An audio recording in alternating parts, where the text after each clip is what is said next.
નમસ્કાર વાલા પેન્શનર મિત્રો, નિવૃત્ત કર્મચારી મિત્રો, ભાઈઓ તથા બહેનો, સ્વાગત છે તમારું આપણી પોતાની યુટ્યુબ ચેનલ પેન્શન ગુજરાતમાં।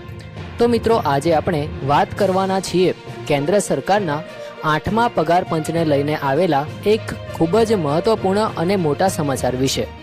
ખાસ કરીને દેશના 1 કરોડથી વધુ કર્મચારીઓ અને પેન્શનરો માટે આ સમાચાર ખૂબ જ અગત્યના સાબિત થઈ શકે છે।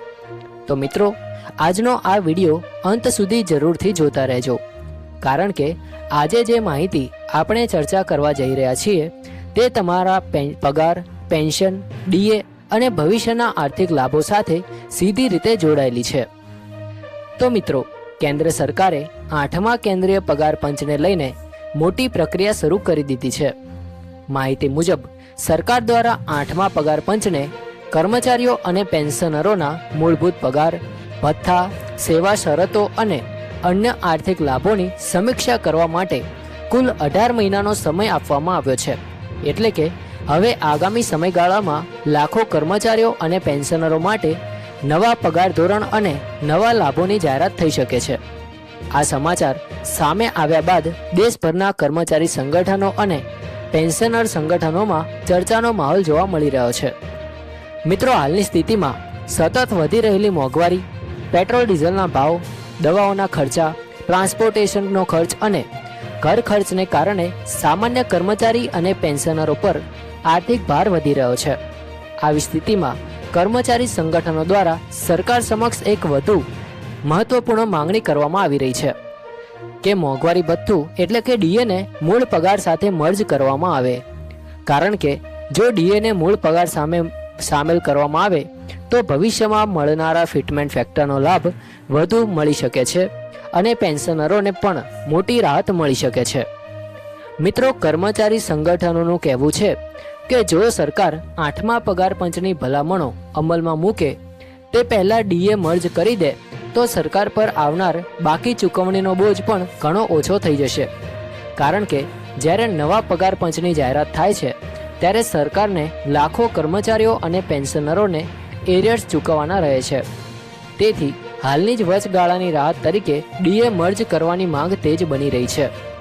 મિત્રો, અહીં એક મહત્વપૂર્ણ વાત એ પણ સામે આવી છે કે કેટલાક કર્મચારી સંગઠનો દ્વારા વચગાળાની રાહત એટલે કે ઇન્ટરિમ રિલીફની માંગ પણ કરવામાં આવી રહી છે।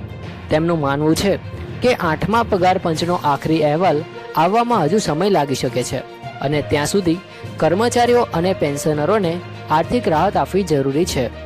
જો સરકાર આ માંગણી સ્વીકારી લે તો લાખો પરિવારોને સીધો ફાયદો થઈ શકે છે।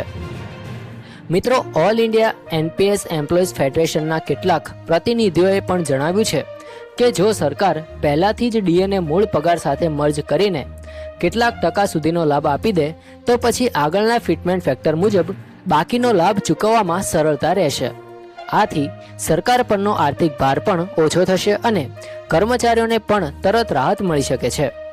મિત્રો, ખાસ કરીને પેન્શનરો માટે આ સમાચાર ખૂબ જ મહત્વપૂર્ણ છે, કારણ કે જો ડીએ મર્જ થાય છે તો પેન્શનમાં પણ વધારો જોવા મળી શકે છે। ઉપરાંત એચઆરએ, ટ્રાન્સપોર્ટ ભથ્થા અને અન્ય ભથ્થાઓમાં પણ ફેરફાર થવાની શક્યતા વધી શકે છે। એટલે કે આવનારા સમયમાં કેન્દ્ર સરકારના કર્મચારીઓ અને પેન્શનરો માટે મોટી ખુશખબર આવી શકે છે। તો મિત્રો, હવે જોવાનું એ રહેશે કે કેન્દ્ર સરકાર 8મા પગાર પંચ અંગે આગળ શું મોટો નિર્ણય લે છે અને કર્મચારીઓ તથા પેન્શનરોની માંગણીઓ પર શું પ્રતિક્રિયા આપે છે। પરંતુ હાલ જે સમાચાર સામે આવી રહ્યા છે તે પ્રમાણે આગામી સમયમાં સરકારી કર્મચારીઓ અને પેન્શનરો માટે આર્થિક રાહતના દરવાજા ખુલવાની આશા વધી રહી છે। મિત્રો, તમને શું લાગે છે? સરકાર ડીએ મર્જ કરશે અને 8મા પગાર પંચમાં કેટલો ફિટમેન્ટ ફેક્ટર મળી શકે છે? તમારો અભિપ્રાય અમને કોમેન્ટ કરીને જરૂરથી જણાવજો। જો મિત્રો, આજની આ માહિતી તમને ઉપયોગી લાગી હોય તો વિડીયોને એક લાઇક જરૂર કરજો, તમારા અન્ય પેન્શનર મિત્રો સુધી આ માહિતી શેર કરજો અને રોજબરોજ આવી જ મહત્વપૂર્ણ પેન્શન અને કર્મચારી અપડેટ મેળવવા માટે આપણી યુટ્યુબ ચેનલ પેન્શન ગુજરાતને અત્યારે જ સબસ્ક્રાઇબ કરી લેજો। જય હિન્દ, વંદે માતરમ।